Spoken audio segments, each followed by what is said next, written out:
El Ministerio de Defensa de Gran Bretaña informa sobre los contraataques exitosos de las Fuerzas Armadas de Ucrania en el oeste de Bakhmut. Las Fuerzas Armadas de Ucrania han aprovechado las unidades de reserva en Chasiv Yar y están atacando los accesos occidentales a Bakhmut. En el contexto de cómo el ejército ucraniano perdió la ruta que conecta Bakhmut, Kromovo y Chasiv Yar, se supo que las unidades de tropas ucranianas comenzaron a llevar a cabo contraataques locales. Según el Ministerio de Defensa británico, las tropas ucranianas lograron desbloquear parcialmente la carretera que conecta Bakhmut, Kromovo y Chasiv Yar. Por el momento, la ruta todavía no está controlada por las tropas ucranianas, sin embargo, las Fuerzas Armadas de Ucrania utilizan sus fuerzas de reserva ubicadas en alturas tácticas al oeste de Bakhmut, y realizan un poderoso fuego de morteros, tanques y artillería en los accesos oeste y suroeste a Bakhmut. Se informa que gracias al desbloqueo parcial de la carretera Kromovo-Chasiv Yar, las Fuerzas Armadas de Ucrania pudieron rotar fuerzas en Bakhmut, sin embargo, la ruta todavía está bajo el control de fuego del grupo Wagner, aunque no total. Según los expertos, las Fuerzas Armadas de Ucrania están retrasando deliberadamente la rendición de Bakhmut, tratando de acumular fuerzas en esta dirección. Según diversas estimaciones, hoy en día el ejército ruso controla alrededor del 70 o 75% del territorio de Bakhmut.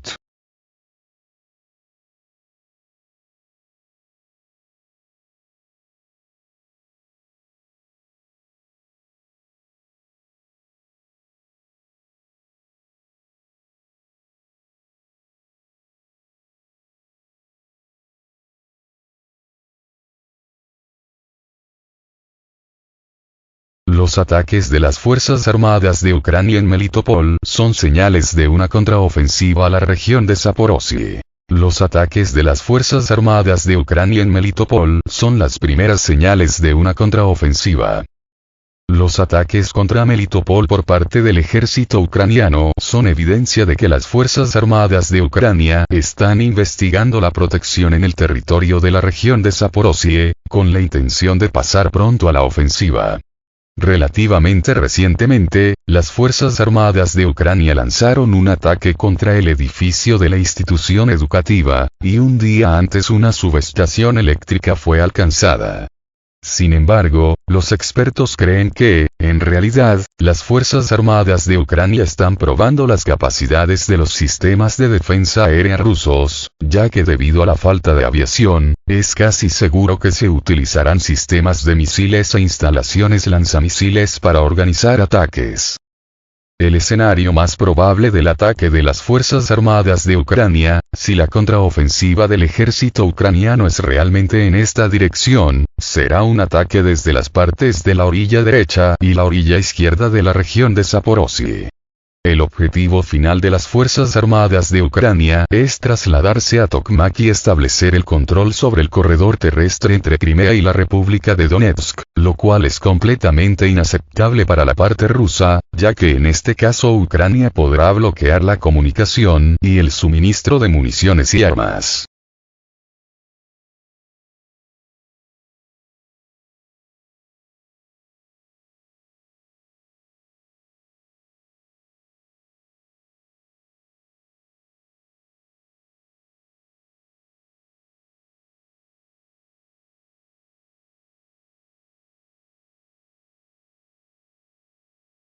En Bryansk, dispararon contra un recluta que custodiaba un almacén militar. En la región de Bryansk, estaban buscando a un atacante sobre un recluta que custodiaba un almacén militar. En Bryansk, hubo un giro inesperado en la historia del ataque a un soldado que custodiaba un almacén militar. Según los periodistas de Baza, un atacante desconocido disparó contra un recluta y huyó de la escena del crimen. En respuesta a lo sucedido en la ciudad, se bloquearon carreteras clave y se reforzaron las medidas de seguridad en el territorio de la unidad militar. Después de 4 horas de búsqueda en la ciudad, se anunció que el presunto atacante no había sido encontrado. Sin embargo, unas horas más tarde se supo que el ataque no se cometió desde el exterior, sino desde el interior de la unidad militar. Según la información de las agencias militares y policiales, el tirador era un colega que estaba sirviendo con un soldado herido. Accidentalmente le disparó a un recluta.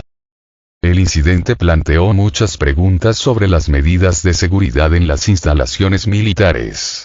Los soldados sirven junto a sus armas, lo que subraya la necesidad de una mayor precaución y disciplina al realizar tareas.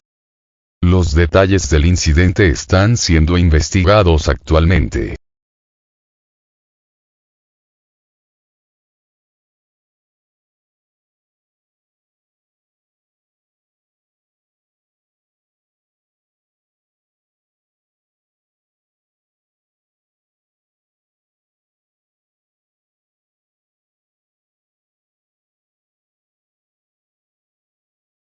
Alrededor de un centenar de Swifts permanecen en servicio con Ucrania, que continúan atacando el territorio de Rusia. El ejército ucraniano puede estar armado con un centenar de drones Tu-141 Stris. Según las fuentes, en el momento del inicio de la operación militar especial en Ucrania, alrededor de 50 vehículos aéreos no tripulados Tu-141 Stris estaban en servicio con las Fuerzas Armadas de Ucrania. Algunos de los drones, por razones obvias, fueron destruidos como resultado de los ataques rusos contra infraestructura militar y crítica. Algunos drones ya se han utilizado para ataques en el territorio de Rusia.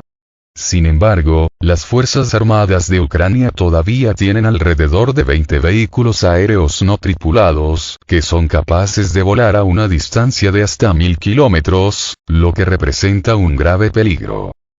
Estos vehículos aéreos no tripulados son utilizados por las Fuerzas Armadas de Ucrania como portadores de bombas tipo FAB-100, 120, que son capaces de causar daños muy graves.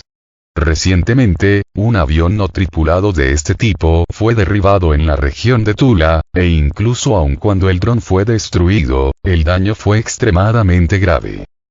Sin embargo, hay evidencia de que en la planta de aviación de Kharkov, a pesar de la suspensión de la producción de drones Tu-141 Swift en los años 90 del siglo pasado, todavía hay alrededor de 100 cascos que técnicamente pueden convertirse en drones mortales, lo que crea un peligro muy grave.